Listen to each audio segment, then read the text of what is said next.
দয়াময় আল্লাহ পাক রব্বুল আলামিন সেই কথাকে বাস্তবায়ন করতে গিয়ে বলেন, যারা কেবল আমি আল্লাহকে ভয় করে কামনা করবে তাদেরকে আমি দলে দলে জান্নাত দান করে দিব। এককভাবে নয়, দলে দলে। দলিল সূরাতুজ জুমার। وسيق الذين اتقوا ربهم إلى الجنة زمرا حتى إذا جاءوها وفتحت أبوابها وقال لهم خزنتها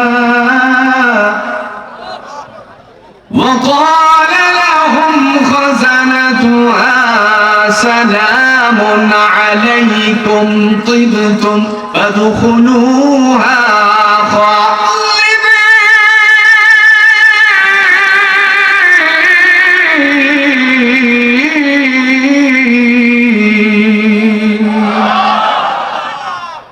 কে বলছেন? আল্লাহ। وسيق الذين اتقوا ربهم إلى الجنة زمرا, যারা আমি আল্লাহকে ভয় করে তাদেরকে দলে দলে জান্নাতের ভিতরে ঢুকিয়ে দেওয়া হবে।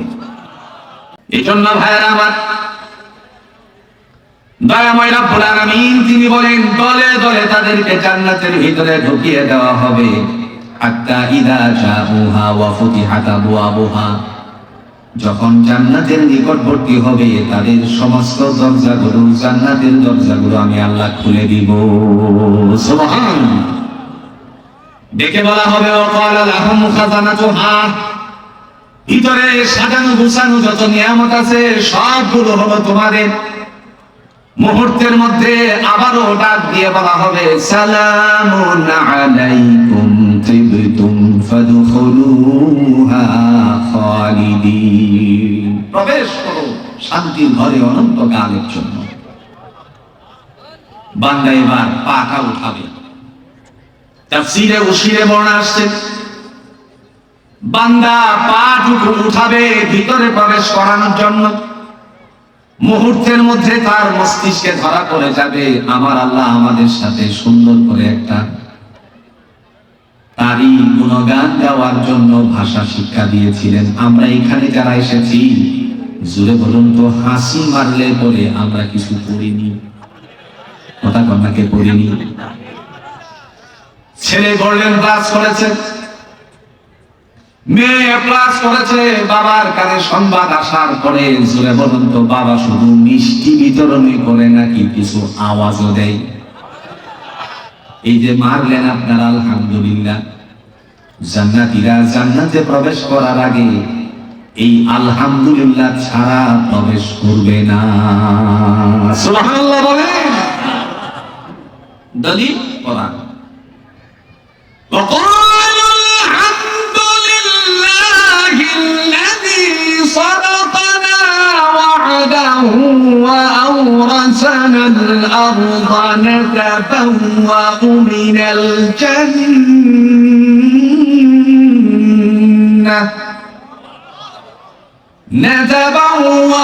من الجنة حيث نشاء فنعم أجر العاملين।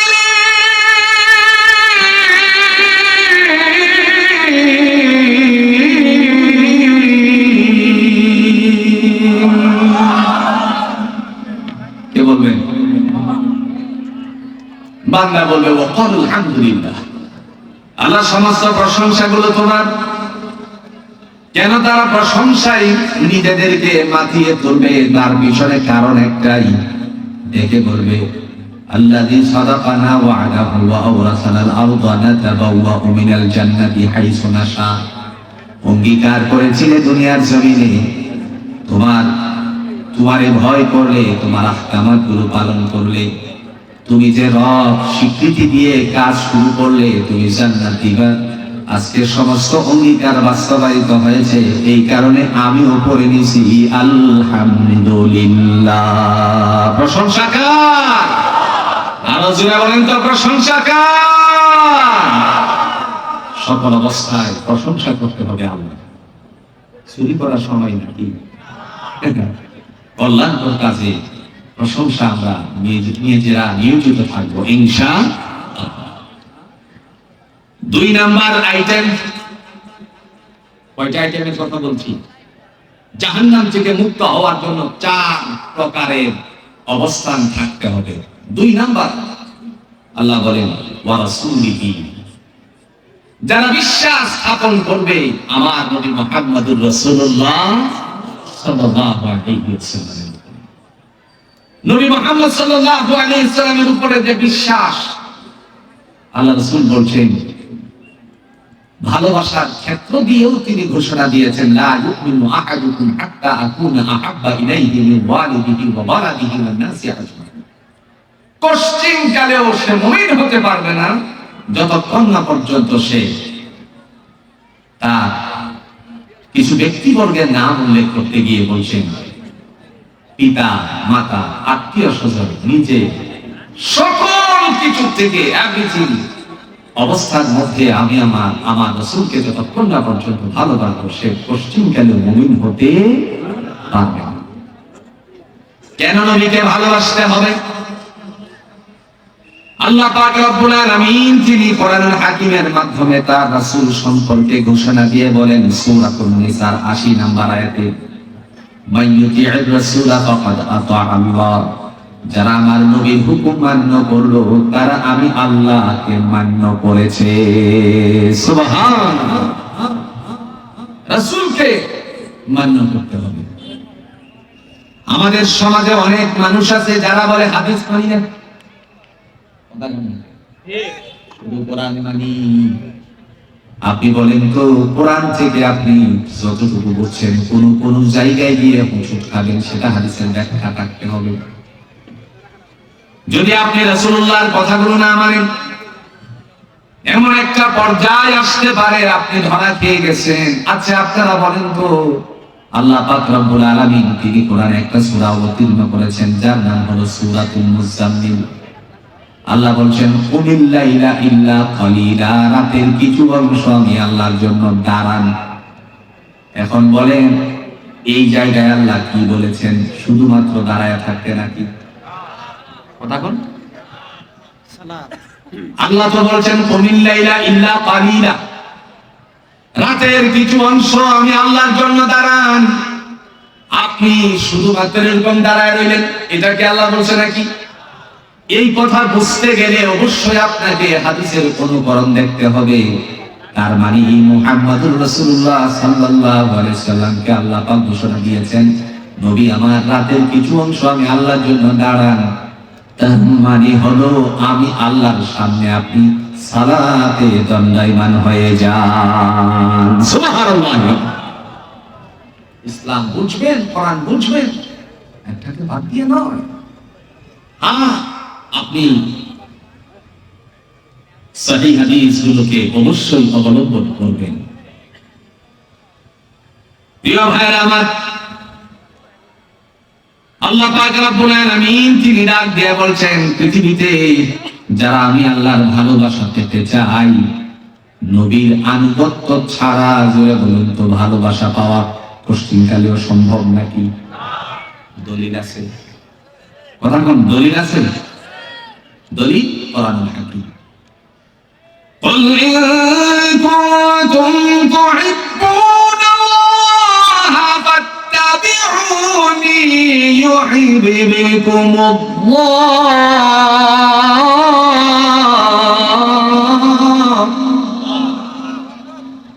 ويغفر لكم ذنوبكم والله غفور رحيم।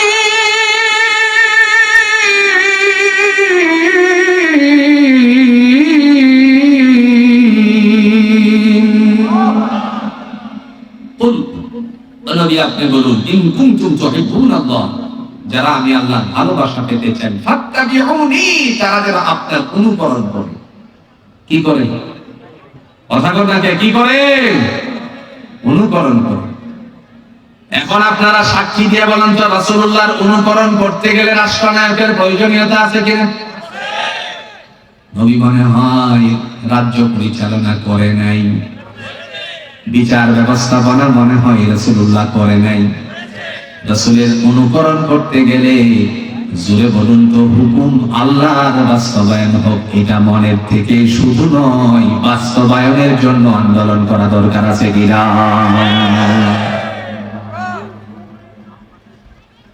মক্কা থেকে মদিনায় আল্লাহর নবী হিজরত করেছিলেন। সেখানে গিয়ে বিশ্বনবী সাল্লাল্লাহু আলাইহি সাল্লাম, তিনি আকাশের মালিক, জমিনের মালিক, যিনি, তার কথা বাস্তবায়ন করেছিলেন। ইতিহাসের পাতায় স্বর্ণাক্ষরে লেখা আছে, যেদিন নবীজি চলে যান সেদিন মক্কার বাসীরা তাকে মেরে ফেলার জন্য ষড়যন্ত্র করেছিল। আপনারা অবশ্যই জানেন কথাগুলো। আল্লাহর নবী সাইয়্যিদুল মুরসালিন আহমদ মুস্তাফা সাল্লাল্লাহু আলাইহি সাল্লাম হযরত আবু বকর সিদ্দিক রাদিয়াল্লাহু তাআলা আনহুর দরজার মধ্যে কড়া দিয়েছিলেন। আবু বকর, ইফতাহুল্লাহ। হযরত আবু বকর রাদিয়াল্লাহু তাআলা আনহুর সাথে সাথে দরজা খুললেন। বন্ধুরা আমার, দরজা খোলার পরে রাসূল বলছিলেন, যদিও সমাধানের ভিত্তিতে এটা অনেক সময় দুর্বলতা প্রকাশিত হয়, কিন্তু বাস্তবতা এটাই ছিল যে আপনি কি ঘুমান নাই নাকি? তিনি রেখে বললেন, যেদিন আপনি বলেছিলেন আমাকে নিয়ে হিজরত করবেন, সেদিন থেকে অদ্যাবধি পর্যন্ত রাতের বেলায় আপনার ডাকের অপেক্ষায় দাঁড়ায় থাকি। সুবহানাল্লাহ। হযরত আবু বকর রাদিয়াল্লাহু তাআলা আনহুকে নিয়ে যখন নবীজি রওনা করেছিলেন, ওই সময় মক্কার কাফেররা আল্লাহর নবীকে তালাশ করতে করতে, লম্বা ঘটনা শুধুমাত্র একটু ধারণা দেওয়ার জন্য বলছি, যখন রাসূলকে খুঁজে পাচ্ছিল না, এই সময়টুকুর মধ্যে রাজ্যের ঘোষণা চলে আসছে, 100 লাল উট দেওয়া হবে তোমাদের মধ্য থেকে কেউ যদি নবী মুহাম্মদ সাল্লাল্লাহু আলাইহি ওয়াসাল্লামকে ধরে নিয়ে আসতে পারো। লাল উট। আপনারা বলেন তো, কুরবানির মাঠে উটটা যদি লাল হয় কিংবা গরু লাল হয়, গরুর কালারের কারণে দামের একটু কম বেশি আছে কিনা? 100 লাল উট এই লোভে বের হয়ে গেল, নাম হলো সুরাফা। শেষ পর্যন্ত সে যখন রাসূলুল্লাহ সাল্লাল্লাহু আলাইহি সাল্লামকে দেখল, আল্লাহ রাব্বুল আলামিনের বান্দা দেখার সাথে সাথে ডাক দিয়ে বলছেন, আবু বকর, আহমদ, আপনি দাঁড়ান। সুরাখার সামনের দিকে অগ্রসর হলো, হাত প্রসারিত করতে লাগলো। আল্লাহ পাক রব্বুল আলামিন তার হাতটাকে দুর্বল করে দিয়েছেন, শিশের মতন বানিয়ে দিয়েছেন। ডেকে ডেকে বলেন, আমাকে আপনি মাফ করে দেন। নবী মুহাম্মদুর রাসূলুল্লাহ সাল্লাল্লাহু আলাইহি সাল্লাম সুরাখার জন্য দোয়া করলেন, আল্লাহ তাকে সুস্থতা দান করে দিলেন। এরপরে বললেন, আপনি চলে যাচ্ছেন, আপনি কি আমার কাছ থেকে যে চলে যাচ্ছেন, আমি যে আপনারে ধরলাম না, এই জন্য আপনি কিছু আমারে দিবেন না নাকি? চিন্তা করেন, ধরতেই তো পারতেছে না, তারপরেও চাচ্ছে। আল্লাহর নবী ডাক দিয়া বলেন, সুরাখা, জেনে রাখো, সুলতানিয়তের মুকুট তোমার মাথায় আমি একদিন পরিয়ে দেওয়ার ব্যবস্থাপনা করে দিব।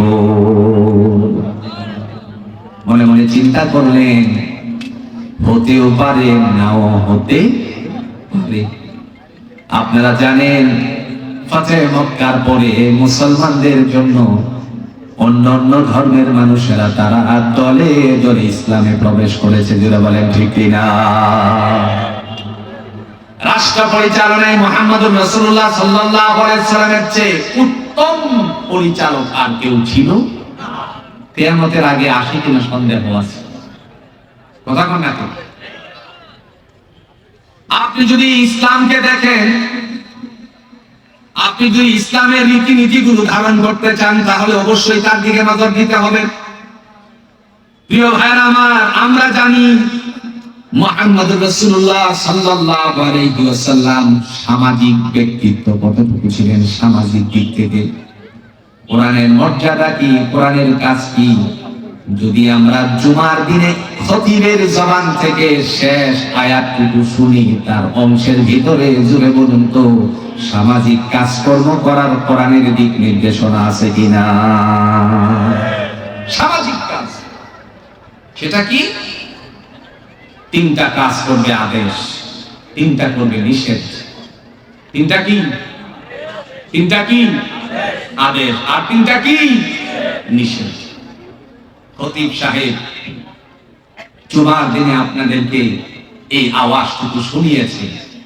বাংলাদেশের মুসল্লি যদিও তার অর্থ না বুঝে, কিন্তু এটা বুঝতে আর বাকি রাখে না যে খুতবা শেষ হয়ে গেছে, নামাজের জন্য দাঁড়াতে হবে, সালাতের জন্য দাঁড়াতে হবে। ঠিক না? সেটা কি? আল্লাহ সূরাতুন নাহলের 90 নম্বর আয়াতের মধ্যে তার উল্লেখ করেছেন।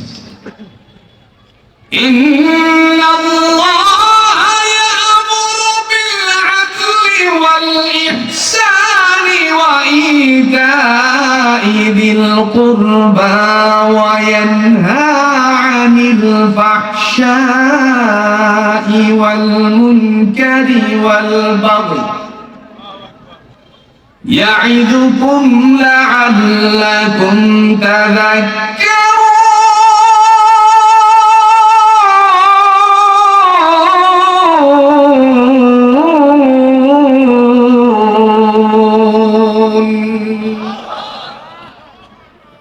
তিনটা আদেশ। সামাজিক দৃষ্টিকোণ থেকে কোরআনের ভূমিকা। সমাজে আপনি কোরআন দিয়ে দায়িত্ব পালন করেন, দেখবেন সব অনৈতিকতা, সকল প্রকার দুর্নীতি সমাজ থেকে উচ্ছেদ হয়ে যাবে।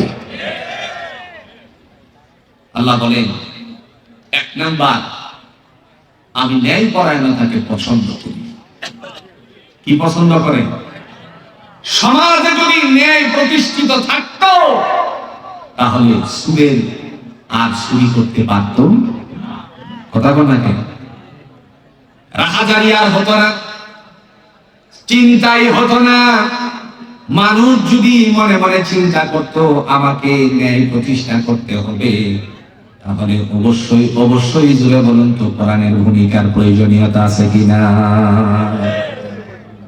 দেখেন, বিচারকের দায়িত্ব পালন করেছিলেন মুহাম্মাদুর রাসূলুল্লাহ সাল্লাল্লাহু আলাইহি ওয়াসাল্লাম। শুধু আমরা ওয়া রাসূলি নবী মুহাম্মদ সাল্লাল্লাহু আলাইহি ওয়াসাল্লামের উপর বিশ্বাস স্থাপন করি, বিশ্বাসটা এই জায়গা থেকে হতে হবে, আমার নবী যেই কাজ করেছেন আমাকেও সেই কাজের দায়িত্ব পালন করে যেতে হবে। সামাজিক কাজ করেছিলেন মুহাম্মদ সাল্লাল্লাহু আলাইহি ওয়াসাল্লাম, বিচারের কাজ করেছিলেন মুহাম্মাদুর রাসূলুল্লাহ সাল্লাল্লাহু আলাইহি ওয়াসাল্লাম।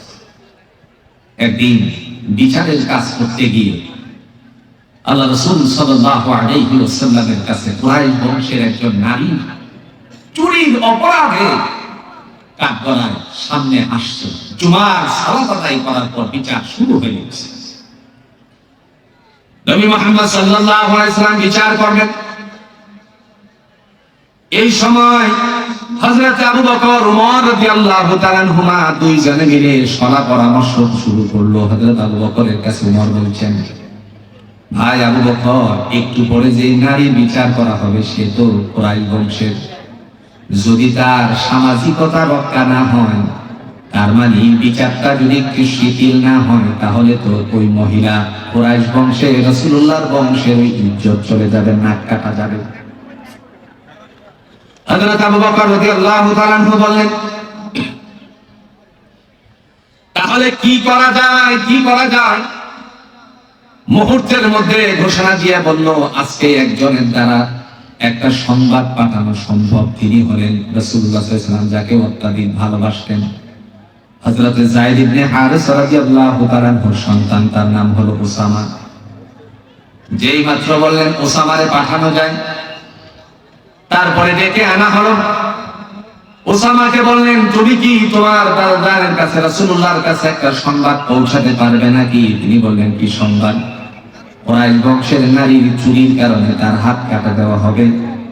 যদি তার হাত কাটা হয়, কুরাইশ বংশের ইজ্জত চলে যায়, নবীর বংশের ইজ্জত চলে যায়। একটু যেন শিথিল করা হয়, সেজন্য সেই ব্যবস্থাপনা যেন রাসূল করেন। ঠিক আছে। ওসামা আল্লাহর নবীর কাছে চলে গেলেন, কানের কাছে মুখটা নিয়ে বললেন, কুরাইশ বংশের নারীর কিছুক্ষণ পরে বিচার করা হবে চুরির অপরাধে হাত কেটে। আপনার বংশ তো কুরাইশ, যদি তার হাত কাটে ইজ্জত চলে যায়। যদি একটু বিচারটারে শিথিল করা হয় আপনার সাহাবীরা খুশি হয়ে যায়। এই কথা বলা মাত্রই আল্লাহ রাসূল মিম্বার থেকে দাঁড়িয়ে গেলেন। দাঁড়িয়ে তিনি বলতে লাগলেন, কে আমাকে আমার কাছে উসামাকে পাঠিয়েছো? ওয়াল্লাহি বিল্লাহি তাল্লাহি, আল্লাহর শপথ করে বলি আমার কন্যা সন্তান ফাতেমাও যদি চুরি করে আজকে কাঠগড়ায় দাঁড়াতো তাহলে আমি তার হাত কেটে দিয়ে কোরআনের আইনটারে বাস্তবায়ন করে নিতাম। মহান আল্লাহ রাব্বুল আলামিন সূরাতুস সাফের 10 নম্বর আয়াতে কারিমার মধ্যে ঘোষণা দিয়ে বলেন, ইয়া আইয়ুহাল্লাযীনা আমানু হাল আদুল্লুকুম আলা তিজারাতিন তুনজিকুম মিন আযাবিন আলীম। দয়াময় রব্বুল আলামিন বলেন, ইয়া আইয়ুহাল্লাযীনা আমানু, হে বিশ্বাসীরা, ঈমানদারেরা। তিনি পার্সোনালি ঈমানদারদেরকে ঘোষণা দিয়েছেন, ডাক দিয়েছেন। তার কারণ হলো আল্লাহর কাছে ঈমানদারের মর্যাদা ছিল বলুন কম না বেশি? কতটুকু আল্লাহর কাছে মর্যাদা বেশি? কোরআনুল হাকিম থেকে যদি আমরা লক্ষ্য করি, মানুষ অপরাধের তালিকাভুক্ত হয়ে যখন কিয়ামতের ময়দান থেকে ফায়সালার পরে এক একজন এক এক জায়গায় চলে যাবে, কিছু ঈমানদার মুসলমানেরা মহান আল্লাহ পাক রব্বুল আলামিনের দায়িত্ব যথাযথভাবে পালন না করার কারণে আল্লাহ তাদেরকে শাস্তির ব্যবস্থাপনা করবেন। ওই সময় যারা ঈমান আনয়ন করেনি তারা তাদেরকে তিরস্কার করে বলবে, তোমরা তো নবীওয়ালা মুসলমান ছিলে, তোমরা তো ঈমানদার ছিলে, মুহাম্মদ সাল্লাল্লাহু আলাইহি সাল্লাম তোমাদের নবী ছিল, তাহলে আজকে তোমরা আমাদের সাথে জাহান্নামের আগুনে জ্বলছো কেন? ওই সময় মহান আল্লাহ তাআলা ফেরেশতাদেরকে ডেকে বলবেন, জাহান্নামের দ্বার রক্ষীকে ডেকে বলবেন, যার অন্তরকরণের ভিতরে আমার বিশ্বাস আছে আমি যে রব, আমি যে আল্লাহ, আমি যে সবকিছুর মালিক, এই কথার উপরে বিশ্বাস স্থাপন করেছিল, কিন্তু ইবাদতের ক্ষেত্রে শৈথিল্যতা প্রকাশ করেছিল, হুকুম পালনের ক্ষেত্রে নানা ধরনের শৈথিল্যতা প্রকাশ করেছিল, যারই কারণে অপরাধী সাব্যস্ত হয়ে জাহান্নামের আগুনে নিক্ষিপ্ত হলো। কিন্তু ওদের কথাগুলো আমার ভালো লাগছে না। আল্লাহ বলেন, আজকের দিনে তাদেরকে জাহান্নাম থেকে বের করে জান্নাতের ভিতরে ঢুকিয়ে দাও। ওই সময় পিছন দিক থেকে তারা একটি আওয়াজ তুলবে। দয়াময় তিনি তার কোরআনুল হাকিমের মধ্যে তা বর্ণনা দিয়েছেন। সুবহানাল্লাহ। ঈমানদারের মর্যাদা যে বেশি তার কথা বোঝানোর জন্য বলছেন, পিছন দিক থেকে তারা এই কথা বলবে। ربما يود الذين كفروا لو كانوا مسلمين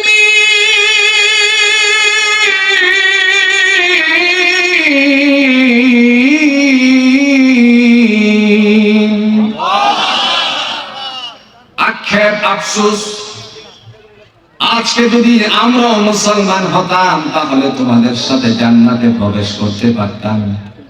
তার মানে স্পষ্ট হয়ে গেল কালিমা ওয়ালাদের মর্যাদা, ঈমানদারের মর্যাদা জুড়ে বলুন তো আল্লাহর কাছে কম না বেশি? ওই আল্লাহ রাব্বুল আলামিন তিনি ডাক দিয়া বলছেন, ইয়া আইয়ুহাল্লাযীনা আমানু, হে বিশ্বাসীরা, ও ঈমানদারেরা, হাল আদুল্লুকুম আলা তিজারা, আমি কি তোমাদেরকে এমন একটি ব্যবসার কথা বলবো না, তুনজিকুম মিন আযাবিন আলীম, যা তোমাদেরকে ভয়ানক শাস্তি থেকে সুরক্ষা দিবে। আমি আল্লাহ রাব্বুল আলামিনের যে ভয়ানক শাস্তির কথা উল্লেখ করেছি কোরআনের আলোকে, এই সমস্ত ভয়ানকতা থেকে তোমাকে মুক্তি দান করবে এমন একটা ব্যবসা কি তোমাদেরকে আমি শিক্ষা দিব না? আল্লাহ পাক রব্বুল আলামিন বলেন, ব্যবসা অবশ্যই অবশ্যই তোমরা করবে, কিন্তু এই জায়গাটার মধ্যে আইটেমের জুড়ে বলেন প্রয়োজনীয়তা আছে কিনা? কথা বুঝাতে পারিনি। আপনি একটা দোকান খুলবেন, প্রথমত দোকানটাকে আপনার অবশ্যই নিতে হবে একজন মালিক পক্ষের থেকে। 2 নাম্বার, দোকানের সিকিউরিটি ব্যবস্থাপনা করতে হবে। এরপরে মাল উঠাবেন, একজন সেলসম্যান রাখবেন, তারপরে ব্যবসা বাণিজ্যের পণ্যগুলো আপনার দোকান থেকে বিক্রি হবে। এরপরে আপনি লাভবান হতে পারেন, অথবা ব্যবসায় যদি ধরা খান তখন আপনি বিদায়ও হতে পারেন। কিন্তু আল্লাহ রাব্বুল আলামিন তিনি যে আমাদেরকে ব্যবসার কথা বলছেন, সেই ব্যবসার আইটেমটা কি? আল্লাহ বলেন, তুমিনুনা বিল্লাহ। প্রথম নাম্বার, বিশ্বাস স্থাপন করতে হবে। জুড়ে বলুন, কার উপরে? আরো জোরে। প্রথম নাম্বার বিশ্বাস স্থাপন আল্লাহর উপরে। আমরা এখানে যারা এসেছি, আমরা সবাই এক বাক্যে এই কথাই উত্তীর্ণ। আমরা সবাই জানি আমাদের মালিক, আমাদের রব, আমাদের আল্লাহ। জুড়ে বলুন তো কয়? মাল্লি মাল্লি। কোরআনুল হাকিম তা প্রমাণ করতে গিয়ে বলে, ওয়া ইলাহুকুম ইলাহুম ওয়াহিদ লা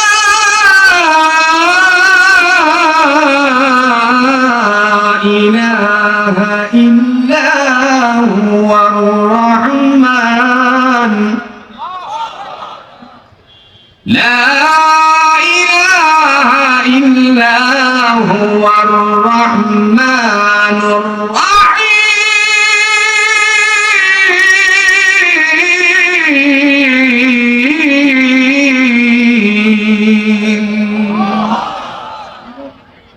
আল্লাহ রাব্বুল আলামিন প্রমাণ করতে গিয়ে তিনি বলেন, ওয়া ইলাহুকুম ইলাহু ওয়াহিদ।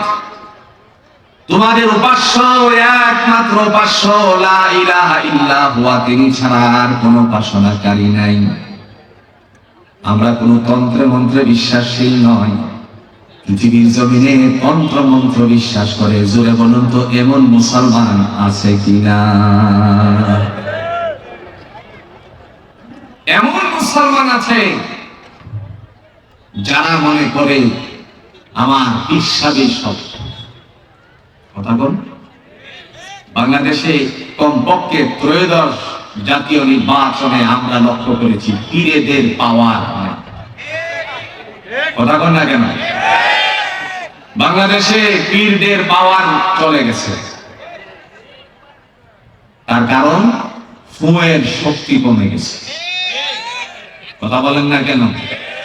আহারি জাতি যখন ঐক্যবদ্ধতার আলোকে সামনের দিকে অগ্রসর হচ্ছিল, মানুষ চেয়েছিল এর জমিন আল্লাহর আকাশ, আল্লাহর জমিনে আল্লাহর হুকুমত চলবে। কিন্তু ওই সময়টুকুর মধ্যে এক শ্রেণীর মানুষেরা তার থেকে বেরিয়ে গিয়ে বড় গলায় বলেছিল 143টি আসনে এক গ্রেড। গ্রেডিং পদ্ধতি কোথায় গেল? সিগারেট তো বাকি আছে, মাত্র 5টা ভোটও পাইছে, এরকম আছে। আমি কাউকে খর্ব করার জন্য বলছি না, প্রিয় ভাইরা আমার। আমরা জানি মুসলমানদের মধ্যে বিশৃঙ্খলা সৃষ্টির জন্য এক ধরনের মানুষেরা থাকবেই। মুসলমান যারা একত্রিত না হতে পারে, তার জন্য নিজেদের ভিতরে বিরুদ্ধাচারণকারী, জুড়ে বলেন আছে কিনা? ইতিহাসের পাতা স্বর্ণাক করে লেখা। আপনারা জানেন উহুদের ময়দানে আল্লাহ পাক রব্বুল আলামিনের হাবিব তার সাথীদেরকে নিয়ে রওনা করেছিলেন। প্রতিমধ্য থেকে 300 তারা ফেরত চলে গেল শুধুমাত্র একটা কারণে, মরতে চাই না। কি করতে চাই না? মরতে চাই না। অথচ আল্লাহ কোরআন দিয়ে বলছে তাদেরকে তোমরা মৃত বলো না যারা যুদ্ধের ময়দানে শহীদ হয়, বাল আহইয়াউন ওয়ালাকিন লা তাশউরুন, বরঞ্চ তারা জীবিত বোধগম্য তোমরা রাখো না। এমন সময় যারা চলে গিয়েছিল এরাও কিন্তু মুসলমানই ছিল, পরবর্তীতে মুসলমানই নষ্ট হয়ে গেল। আল্লাহ তাআলা কোরআনুল হাকিমের মধ্যে তাদের একটা নাম দিয়েছেন, এদের নামে একটা সূরা অবতীর্ণ করেছেন। জোরে বলেন তো সূরাটার নাম কি? আর একটু জোরে। দয়াময় তিনি তার কোরআন দিয়া বলেন, মুহাম্মদুর রাসূলুল্লাহ সাল্লাল্লাহু আলাইহি ওয়াসাল্লামের সামনে তারা যখন আসতে শুরু করেছিল, ওই সময়টুকুর মধ্যে আল্লাহ তার রাসূলকে ডেকে বললেন, ওই যে আসতেছে দলটা এরা হলো মুনাফিক। এরা কি? ইদা জাআকাল মুনাফিকুনা ক্বালু নাশহাদু ইন্নাকা লারাসূলুল্লাহ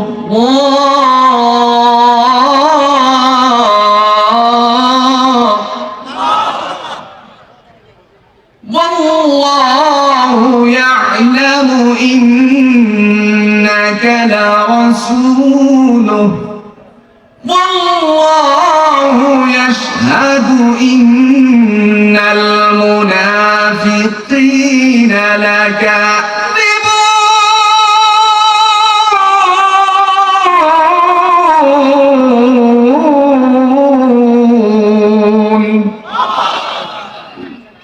ওই যে দেখা যায় যে দলটা আসতেছে, তারা এসে আপনাকে বলবে ইন্নাকা লারাসূলুল্লাহ, নিশ্চয় আপনি আল্লাহর নবী। আল্লাহু ইয়ালামু ইন্নাকা লারাসূল, আল্লাহও ভালো করে জানেন আপনি যে আল্লাহর নবী। ওই যে ফাম দিতেছে, ফাম দিস না, ফাম দিস না, কথা বুঝতেছেন? আল্লাহ বললেন আল্লাহু ইয়াশহাদু ইন্নাল মুনাফিকিনা লাকাযিবুন। দয়াময় তিনি তাদের সম্পর্কে মুখোশ উন্মোচন করে দিয়ে বলছেন, এরা হলো মিথ্যাবাদী, এরা হলো মুনাফিক। আরো জোরে বলেন, এরা কি? আকাশ আল্লাহর, জমিন আল্লাহ, এই জমিনের মধ্যে আল্লাহর দ্বীন প্রতিষ্ঠিত হোক, আমার মতন টুপিওয়ালা নাই চাই না। সাধারণ মানুষ তারা চেয়েছিল, কিন্তু আমার মতন লোকেরা চাই না। আহ, দুর্ভাগ্য আমাদের, দুর্ভাগ্য আমাদের, যারা চায়নি তারা আদৌ চাইত না। কারণ লেজ ধরে চলে যাওয়া, তারা কখনোই জমিনে ইসলাম কায়েম হোক সেটা চাইতে পারে না। প্রিয় ভাইয়েরা আমার, যে কথাটি বলছিলাম,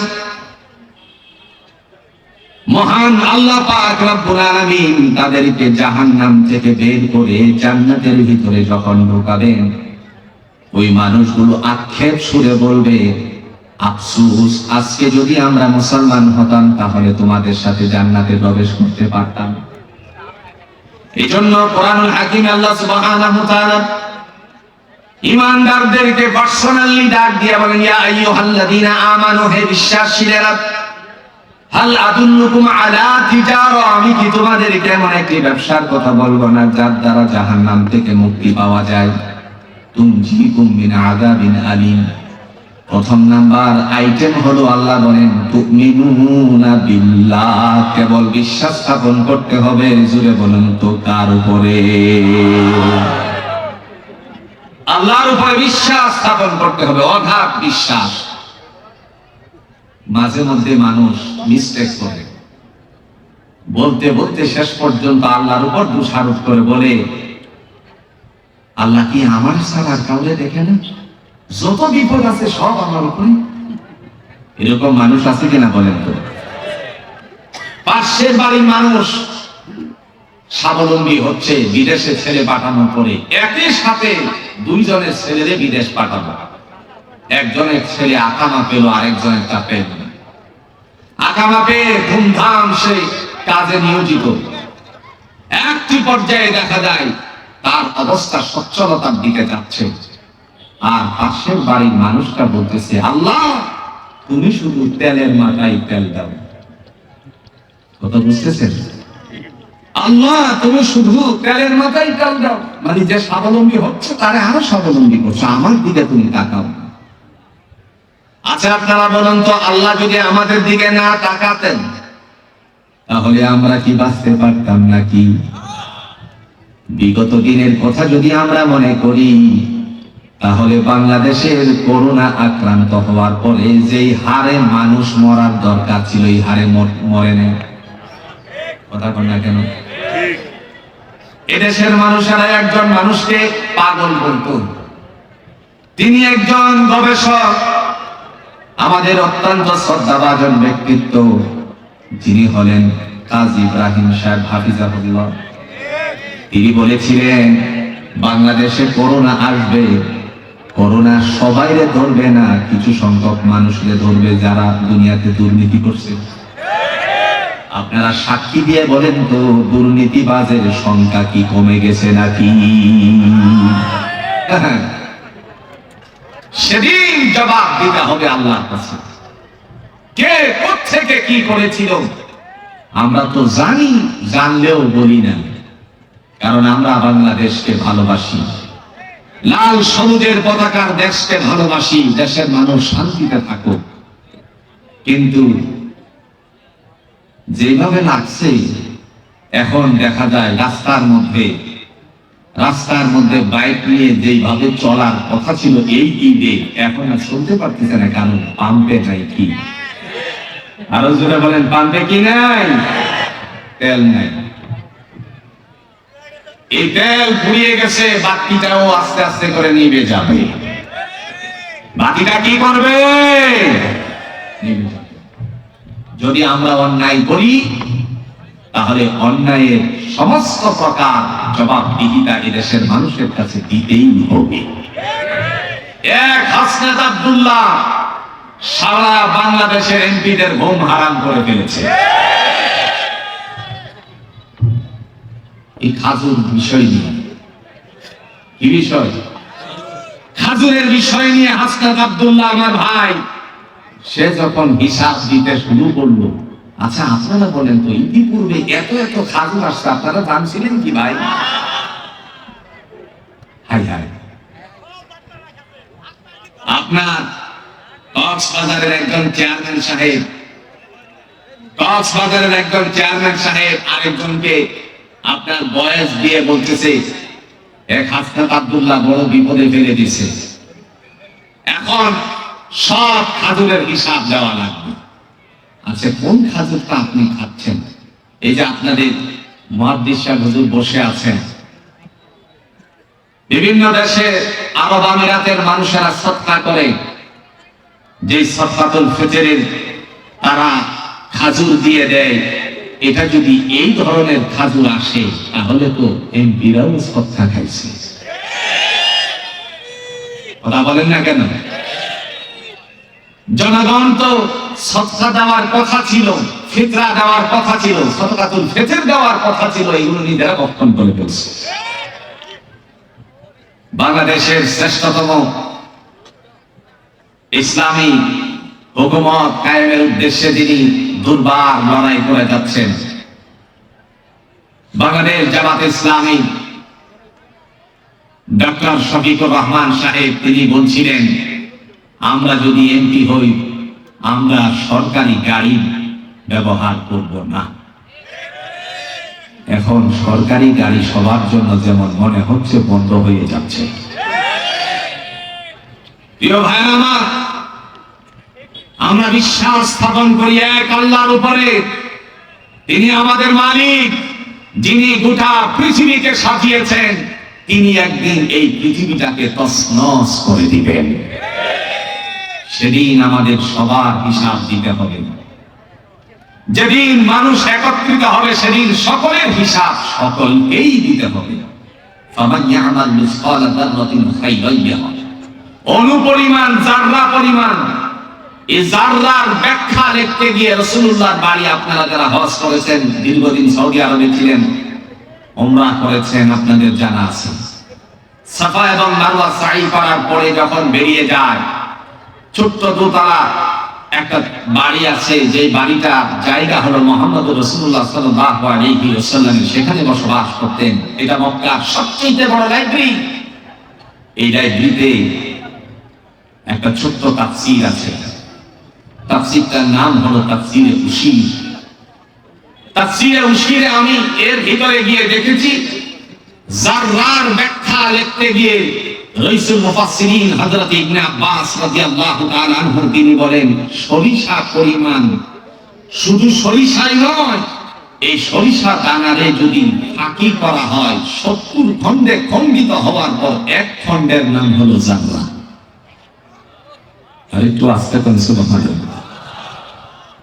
এতটুকু পরিমাণ যে মানুষ ভালো কাজ করবে তার জন্য সেটাই আল্লাহর কাছে নির্ধারিত থাকবে। প্রিয় ভাইরা আমার,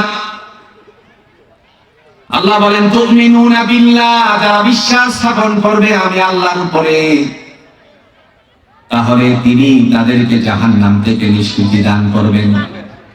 ইতিহাসের পাতায় স্বর্ণাক্ষরে করে লেখা আছে, আপনারা জানেন মক্কা নগরীতে একজন আল্লাহর বান্দী শায়িত আছেন একটি কবরস্থানে। তিনি হলেন রাসূলুল্লাহ সাল্লাল্লাহু আলাইহি ওয়াসাল্লামের স্ত্রী হযরতে খাদিজাতুল কুবরা রাদিয়াল্লাহু তাআলা আনহা। কি নাম? কি একটু জোরে বলেন, নাম কি? আপনাদের কষ্ট হচ্ছে? এই নামের কারণে, কিছু কথা বলার কারণে আপনাদের এমপি মহোদয় আজকে যিনি আসছেন কুষ্টিয়াবাসী ভোটাধিকার প্রয়োগের মাধ্যমে নির্বাচিত হয়েছেন মুফতি আমির হামজা হাফিজাহুল্লাহ, তিনি বলেছিলেন একটা কথা, যার জীবনে এক ওয়াক্ত নামাজও নেই। এটা নিয়ে সারা বাংলাদেশে ট্রল করা হয়েছে কিনা বলেন তো? এরপরেও তার মর্যাদা আল্লাহ তাআলা দিয়েছেন। তিনি যেদিন পৃথিবীর থেকে বিদায় হয়েছিলেন সেই দিন পর্যন্ত তো নামাজ আল্লাহর পক্ষ থেকে অবতীর্ণই হয় নাই, ফরজই হয় নাই। তো কেমনে পড়বে তিনি? কথা বুঝতেছেন? বাঙালি তো হুজুকে মাতে গবেষণা করে না। হযরতে খাদিজাতুল কুবরা রাদিয়াল্লাহু তাআলা আনহা রাসূলুল্লাহ সাল্লাল্লাহু আলাইহি ওয়াসাল্লামের দাওয়াত কবুল করেছেন, ইসলাম গ্রহণ করেছেন, ইসলামের নবীর কথা মেনে চলেছেন। আপনারা জানেন হযরত আবু বকর সিদ্দিক রাদিয়াল্লাহু তাআলা তিনি ইসলামের নবীর কথা মেনে চলেছেন। হযরত ওমর ইবনে খাত্তাব রাদিয়াল্লাহু তাআলা ইসলামের নবীর কথা শুনেছেন। তার কারণে আল্লাহ তাআলা তাদের মর্যাদা জুড়ে বলুন তো পৃথিবীতে কম দিবেন না বেশি দিবেন? দুনিয়ার জমিনে তাদের মর্যাদা সন্ধান করেছেন শুধুমাত্র একটি কারণে। সাহাবীদের জীবন আদর্শ তালাশ করলে পরে দেখা যায় আল্লাহ পাক তাদের মর্যাদা অধিক দান করেছেন। দুর্ভাগ্য হলেও সত্য, আমাদের দেশে কিছু মৌলভী সাহেব আমার মতন আছে যারা বলে সাহাবী বিদ্বেষী নাকি বাংলাদেশ জামাত ইসলামী বলেন নাউজুবিল্লাহ। আচ্ছা আপনারা বলুন তো সাহাবী হওয়ার জন্য যোগ্যতা কয়টা লাগে? কথা বলেন। দুইটা। যোগ্যতা কয়টা লাগে? দুইটা। প্রথমত তারপরে তো গুণ অর্জন করবেই। এক নম্বরে প্রিয় নবী মুহাম্মদুর রাসূলুল্লাহ সাল্লাল্লাহু আলাইহি সাল্লামকে স্বচক্ষে দেখেছে। দুই নাম্বার ঈমানের সাথে মৃত্যুবরণ করেছে, তারা হলো সাহাবী। নবীকে স্বচক্ষে দেখছে কিন্তু ঈমানের সাথে মৃত্যুবরণ করতে পারে নাই, জুড়ে বলুন তো তাদেরকে সাহাবী বলা যাবে নাকি?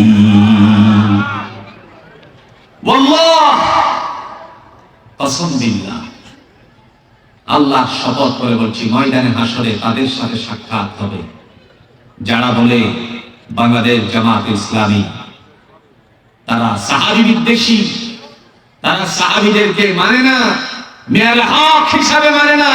কিয়ামতের ময়দানে আল্লাহর কাঠগড়ায় তাদের সাথে আমাদের সাক্ষাৎ হবে ইনশাআল্লাহ।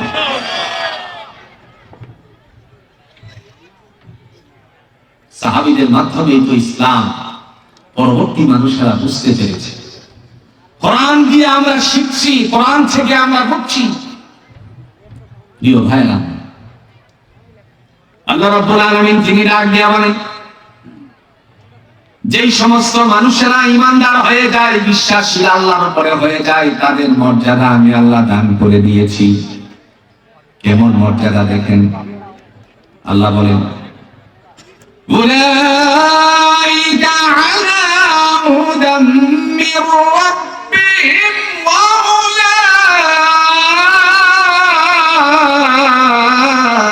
উলাইকা হুমুল মুফলিহুন।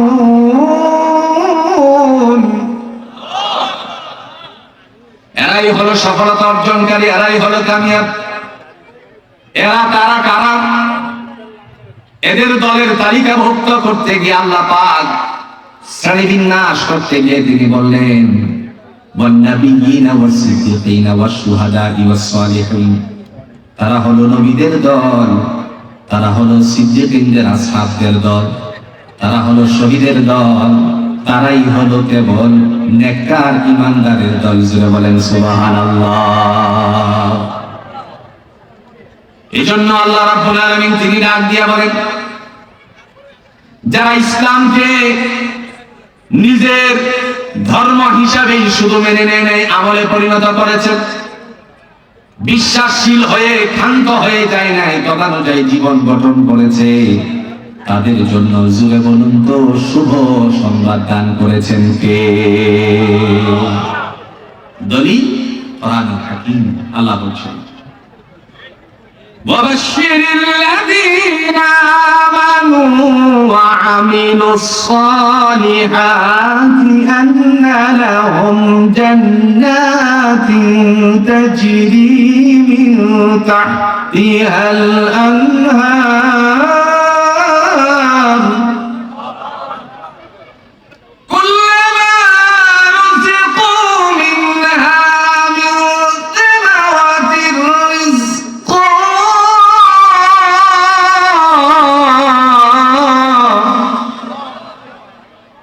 قالوا هذا الذي رزقنا من قبل وأتوا به متشابها ولهم فيها أزواج مطهرة وهم فيها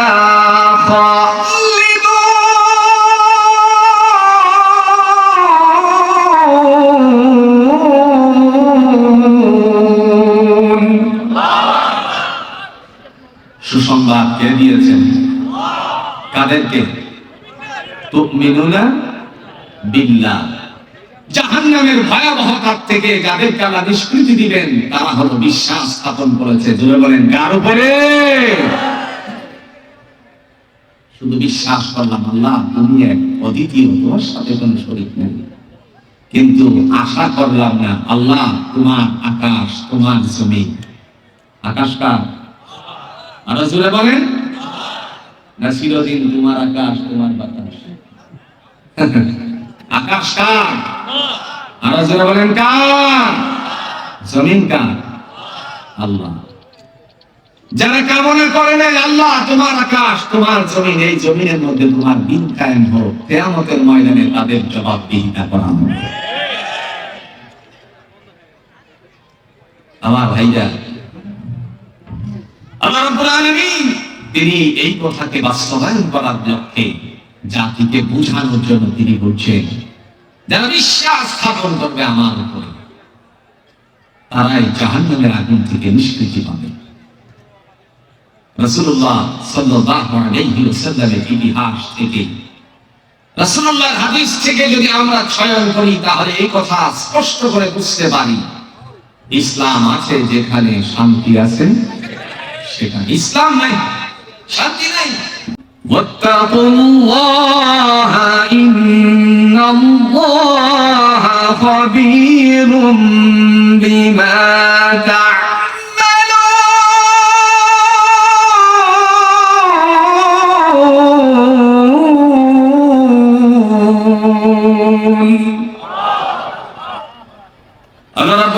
ইমানদারদেরকে আবারও ডাক দিলেন, ইয়া আইয়ুহাল্লাযীনা আমানু, হে বিশ্বাসীরা, ইমানদাররা, মুসলমানেরা, শোনো, যদি তোমরা সাক্ষী দিতে চাও তাহলে অবশ্যই অবশ্যই সত্য সাক্ষী দিবে। কি সাক্ষী? কথা বল নাকি? কি সাক্ষী? বিচার যদি তুমি করো সত্য বিচার করবা, সুশৃঙ্খলতার আলোকে যা বিচারের কার্যক্রমে আসবে সেটা করবা। অন্যায় ভাবে কাউকে তুমি অপরাধী সাব্যস্ত করে তার বিচার করতে পারবে না। কে বলেছেন? একটু জোরে বলেন, কে বলেছেন? আল্লাহ পাক। আর আজকে এমনও অবস্থা তৈরি হয়, সাক্ষী সাক্ষ্য দিতে যায়, বাড়িতেই ছিল না, অথচ বলে আমি চোখে দেখেছি রড দিয়ে তার মাথায় বাড়ি দেওয়ার কারণে মাথাটা কেটে গেছে, অথচ সে এলাকাতেই ছিল। এরকম সাক্ষী বাংলাদেশে মানে হয় নাই। আর একটু জোরে বলেন, বাংলাদেশে মানে হয় নাই। তবে আপনাদের এই চাটখইরে না থাকতে পারে, আছে বন্ধুরা আমার। মহান আল্লাহ রাব্বুল আলামিন আমাদেরকে ভালো করতে চান, কিন্তু আমরা ভালো হই না, মিথ্যার জীবন গঠন করি, অন্যায় ভাবে একে অপরের উপরে তুকমা লাগিয়ে দেই, অপরাধী সাব্যস্ত করি, নানা ধরনের মিথ্যা কথা বলি। আগে মিথ্যা বলতো না বুঝে মানুষেরা, সাধারণ মানুষেরা এখন মিথ্যা তকমা লাগানো মৌলবীরা শুরু করে দিয়েছে।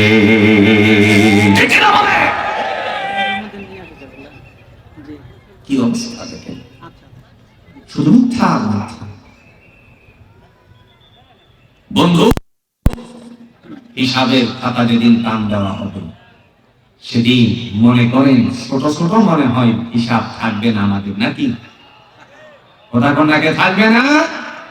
আল্লাহ কোরআন দিয়ে বলছেন ওয়া কুল্লু সাগীরিন ওয়া কাবীরিন মুস্তাগফার, ছোট বড় যা কিছু করেছো সব তোমার হিসাবের খাতার মধ্যে উল্লেখ করে রেখেছি। তিনি বলছেন কিতাবুল মারকুম। রাসূলুল্লাহ সাল্লাল্লাহু আলাইহি ওয়াসাল্লামকে আল্লাহ স্বয়ং জিজ্ঞেস করেছেন ওমা আদরাকা মা ইল্লিয়ুন, নবী গো ইল্লিয়ুন সম্পর্কে আপনি কিছু জানেন কি? জানেন বলেন। আল্লাহ নিজেই উত্তর দিয়ে বলছেন কিতাবুল মারকুম, এটা হলো হিসাবের খাতা। এই হিসাবের খাতার মধ্যে সব উল্লেখ করা আছে। যেগুলো উল্লেখ করেছেন মহান আল্লাহ পাক রব্বুল আলামিন সেই সময়ে বান্দার জন্য, জুড়ে বলুন তো আল্লাহর কাছ থেকে যেদিন বান্দা আল্লাহর সামনে উপস্থিত থাকবে সেদিন সমস্ত হিসাবগুলো আল্লাহ পাক নিবে কি নিবে না? সেদিন আল্লাহ রাব্বুল আলামিন ডাক দিয়ে বলবেন যাদের ডান হাতে আমলনামা এসেছে তাদের হিসাব নিকাশকে আল্লাহ পাক সহজ করে দিয়েছেন। তিনি কোরআনুল হাকিমের মাধ্যমে বলেন فَأَمَّا مَنْ أُوتِيَ كِتَابَهُ بِيَمِينِهِ فَيَقُولُ هَاؤُمُ اقْرَءُوا كِتَابِيَهْ। রব্বুল আলামিন ডেকে বললেন যাদের ডান হাতে আমলনামা চলে এসেছে তাদের হিসাব বিকাশ সহজ করে দেওয়া হয়েছে। বান্দা তখন দেখে বলবেন ইন্নী যানানতু আন্নী মুলাকিন হিসাবিয়া, আল্লাহ আমি জানতাম একদিন হিসাবের সম্মুখীন করা হবে, সেজন্য সমস্ত অপরাধগুলো ছেড়ে দিয়েছিলাম। লিল্লাহি তাকবীর। না হয়নি, এমপি সাহেবের জন্য তো আওয়াজটা একটু বেশি হওয়া দরকার। লিল্লাহি তাকবীর। আর একটু বাকি রয়ে গেল। লিল্লাহি তাকবীর। আল্লামা মুফতি আমির হামজা সাহেবের আগমন। আর জোরে, মুফতি আমির হামজা সাহেবের আগমন।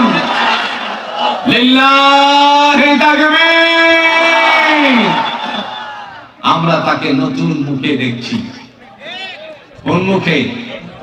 আর একটু জোরে বলেন, কোন মুখে দেখছি? এতদিন জানতাম বিশাল মুফাসসির, আজকে আমরা জেনে গেলাম না শুধু মুফাসসিরই নয়, জাতির দায়িত্বশীল। জোরে বলেন আলহামদুলিল্লাহ। আল্লাহ তার বান্দাকে কবুল করুন। আর জোরে বলেন আমিন।